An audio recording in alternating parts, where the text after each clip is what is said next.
পুজোর প্রাক্কালে নিষিদ্ধ মাদক উদ্ধারে মালদা জেলা পুলিশের বড়সড় সাফল্য। কালিয়াচক এবং বৈষ্ণবনগর থানার পুলিশের যৌথ অভিযানে ব্রাউন সুগার তৈরির কারখানার হদিশ। ঘটনাস্থল থেকে কোটি টাকার ব্রাউন সুগার সহ ধৃত এক। পুলিশ সূত্রে জানা গেছে, ধৃতের নাম সেলিম শেখ, বয়স 35, বাড়ি বৈষ্ণবনগর থানার ভাগজান গোপালপুর এলাকায়।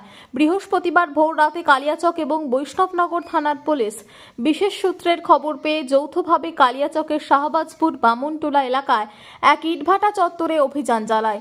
সেই অভিযানে ব্রাউন সুগার তৈরির কারখানার হদিশ মেলে। সেখানে পুলিশের জালে ধরা পড়ে সেলিম শেখ। উদ্ধার হয় বিপুল পরিমাণ ব্রাউন সুগার, যার ওজন 6 কেজি 385 গ্রাম। উদ্ধার হওয়া ব্রাউন সুগারের আনুমানিক মূল্য প্রায় 4.5 কোটি টাকা।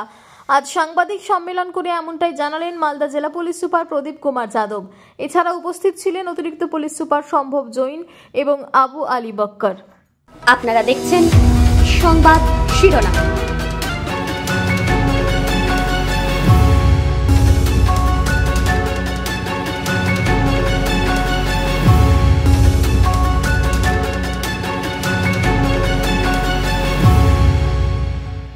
আমরা 8 কেস করেছি। 8 কেসের মধ্যে 15 কেজি সিজ হয়েছে আর अराउंड 16 লোককে আমরা অ্যারেস্ট করেছি। তো বেসিক্যালি বেশিরভাগই আমরা কালিয়াচক আর বৈষ্ণবনগর দুটো জায়গায় আমরা বেশি অ্যারেস্ট করেছি।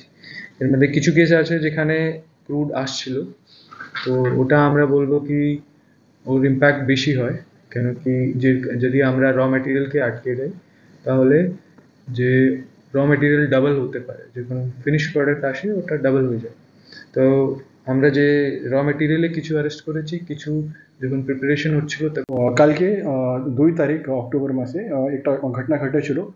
দুপুরবেলা অ্যারাউন্ড 2টার সময় একটা ইনফরমেশন মালদার থানার কাছে পৌঁছালো কি একজন যার নাম ছিল রামযতন কোরামুডি, ওর যখন বাড়ি ফিরছিল আদিনা স্টেশন থেকে মার্কেটিং করার সময় একটা হোয়াইট কালার মারুতি কার হঠাৎ করে ওকে বাইক থেকে